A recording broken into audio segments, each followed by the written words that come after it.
บ่หูสิ่งที่หูคือเจ้าหมดใจทิ่มอ้ายไปตัดสายสัมพันธ์เป็นแฟนกันก็นานหลายปีแนมเบอรี่ในสมองมันเลยจำมันคนเคยหักตัดใจลาฝากน้ำตาพร้อมกับความหลังคนอีหยังใจดำบ่เหมือนหน้าตาผู้บ่นาว่ามีคนคิดฮอดเจ้าหลายยันสิตายย้อนความคิดถึงใบหน้าเศษเส้นผมยังติดหมอนอายถนอมมันทุกเวลาบอกตัวเองว่าวันหนึ่งเจ้าจะหวนมาหาคนที่พอมีความหวังถึงรอคอยอ้อมแขนน้อยๆยังคอยเจ้ามาให้กอดหากความหักบ่โสภาจงกลับมาหาที่จอดอ้ายจะเอา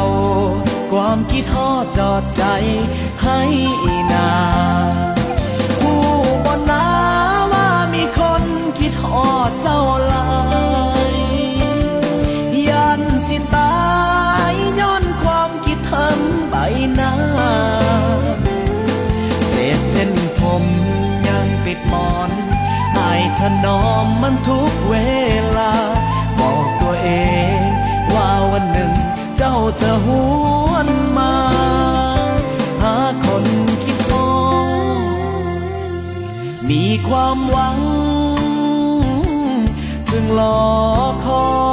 ยอ้อมแขนน้อยๆยังคอยเจ้ามาให้กอดหากความหักบ่โสภาจงกลับมาหาที่จอดอ้ายจะเอาความคิดฮอดจอดใจให้นาหากความหักบ่โสภายงกลับมาหาที่จอดอ้ายจะเอาความคิดฮอดจอดใจให้นา